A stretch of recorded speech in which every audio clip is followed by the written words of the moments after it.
E aí, terceirão, tudo bem com vocês? Legal estar aqui outra vez. A gente vai semana a semana se comunicando de um jeito ou de outro, às vezes aula síncrona, como foi a semana passada, e aqui a gente volta a conversar nesse modelo gravado. Mas eu espero que vocês estejam aproveitando e eu só posso imaginar como é que vocês recebem o conteúdo, reagem a ele, tá bom? Se esforcem, separem esse tempo, porque é a nossa aula, tá bom? Nós vamos começar hoje o módulo número 2 e entrar já no primeiro tópico. Esse módulo tem como título Evidências de Deus, é a página 18. E na página 19, o tópico número 1, que vamos introduzir hoje, ok? Vamos fazer uma oração, aí eu solto a vinheta e já retorno. Senhor, abençoa o nosso tema, o nosso estudo, o tempo que passarmos aqui conversando sobre Tua Palavra ou preparando o nosso pensamento para recebê-la na próxima aula. Por favor, esteja com cada aluno, suas famílias, com todos nós. Em nome de Jesus. Amém.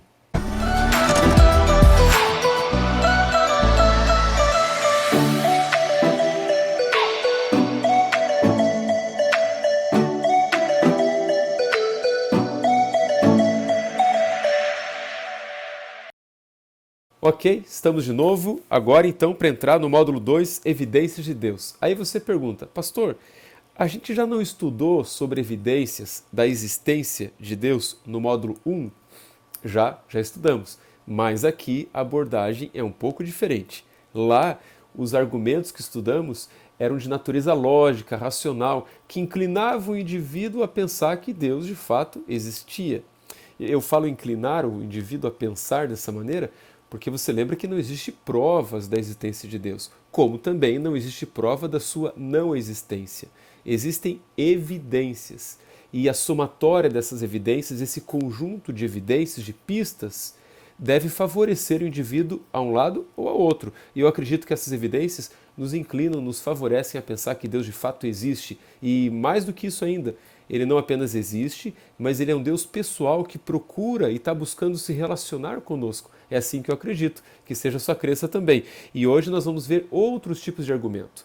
Na linha interna, argumentos internos. O que quero dizer? Aquilo que a Bíblia fala sobre Deus. Lá, argumentos lógicos e racionais. Mas se a gente crê que a Bíblia é a palavra de Deus, a gente não pode ignorá-la. Ouvindo o que a Bíblia fala, é como ouvir o próprio Deus falando de si mesmo e também do seu caráter. Então essa é a abordagem agora do módulo número 2. E apenas como guia de introdução, essa aula é só uma aula de introdução, eu gostaria de fazer a seguinte pergunta para você. Como era a aparência de Deus? Ou melhor, como era a aparência física de Jesus? Será que o que Jesus era corresponde com as imagens típicas que vemos sobre ele? Dá uma olhadinha nessa imagem aqui, ó. Olha essas imagens aqui. Eu coloquei no Google Jesus, apareceu um monte de imagens relacionadas a ele e alguns rostos. E eu selecionei alguns aqui. Alguns que são bem típicos, aqueles que frequentemente a gente vê quando se depara com uma ilustração de Jesus. Mas eu já digo para você que atrás dessa pergunta, como era o rosto de Deus, o rosto de Jesus, alguns aqui a gente pode descartar. Por quê?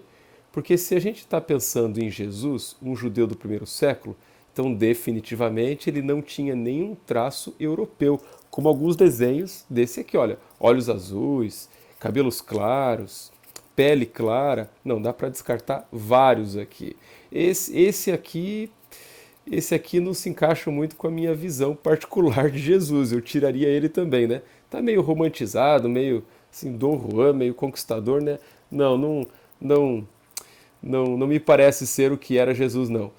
Agora, esse aqui, embora ele esteja bem diferente do tradicional, mas alguns dizem que esse desenho foi concebido a partir de pesquisas de historiadores, levantando dados, informações de um judeu lá do primeiro século, e indicaram esse desenho como a figura mais provável do que teria sido o rosto de Jesus.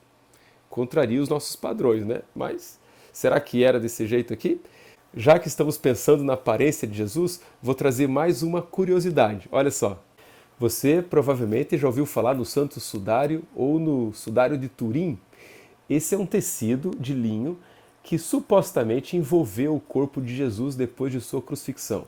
Então ele traz aqui impressa a imagem de um corpo. um corpo completo aqui, ó, da cabeça aos pés, como você pode ver nesse desenho aqui embaixo, e que de fato coincide, corresponde com alguém que teria morrido pelo suplício da cruz. Mas será que esse aqui é o corpo de Jesus, impresso nesse tecido? Se for, olhando para o rosto, teríamos aqui a imagem de uma fisionomia bem nítida, né? Claro que o tecido em si não é tão nítido, a imagem aqui ela foi um pouco tratada, mas é esse rosto que aparece no Santo Sudário. Será que esse seria o rosto de Jesus? Assim acredita o Vaticano, assim acredita também um grupo grande de fiéis que defende que este foi o tecido que enrolou o corpo de Jesus. Uma forma de saber se esse tecido, pelo menos, tem chance de ser de Jesus, seria indicar uma data para ele, né? E mais de uma tentativa de datação foi feita, e todas chegaram a uma data perto do século 13 e 14, ali perto do ano 1200, 1300 mais ou menos. Portanto, segundo esses testes, baseados principalmente no carbono 14, esse tecido não tem a mínima chance de ser de Jesus, porque é de uma data bem posterior, né?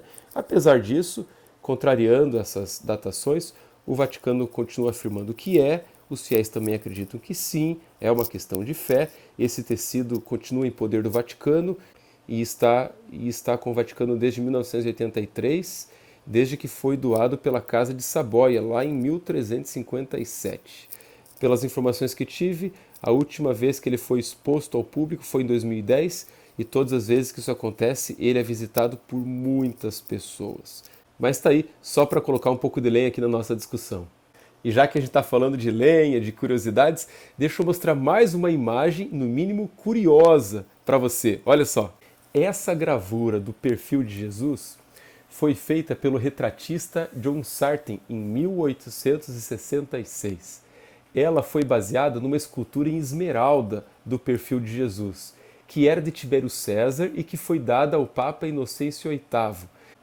Mas o fato interessante envolvendo essa gravura também envolve uma personagem chamada Ellen White, da qual você já ouviu falar bastante aí no colégio.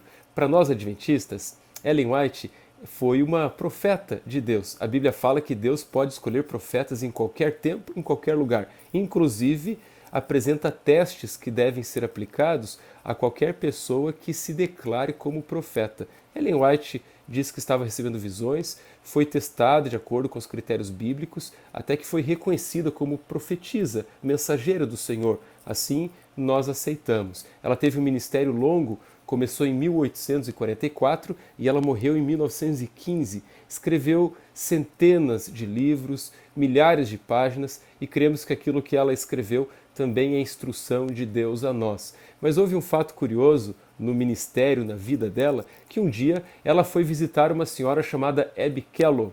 Essa senhora era esposa do Dr. John Harvey Kellogg. Ele era médico de um sanatório, assim se chamavam os hospitais naquela época, na cidade de Bear Creek. Inclusive foi ele que criou um cereal matinal para dar para os doentes nesse hospital e que depois ficou tão famoso e que acabou levando o nome dele, cereais Kellogg, aquele da caixinha que você vê no mercado. Claro que isso depois deixou de ter qualquer ligação com a igreja adventista, hoje é uma empresa qualquer, mas foi com o marido dessa mulher que tudo começou, a história do cereal, digo, né? Mas Ellen White um dia foi visitar Abby Kellogg e na casa de Abby Kellogg ela viu esse retrato de John Sartain, do perfil de Jesus. E Ellen White, que recebia várias visões e nessas visões também tinha um encontro visual com Jesus, quando ela olhou para o retrato, ela disse assim: puxa, olha, essa aqui é a gravura mais parecida com o Jesus que vejo em minhas visões. Alguns até dizem que esse é o retrato que Ellen White disse era o de Jesus. Não, ela não falou isso. Ela falou que era o mais parecido com aquele que ela encontrava em suas visões. Alguns acham interessante a relação entre essa gravura e aquilo que Ellen White disse. Mas será que isso realmente é produtivo? Ficar tentando imaginar e pensar e descobrir qual era a fisionomia, a aparência física de Jesus?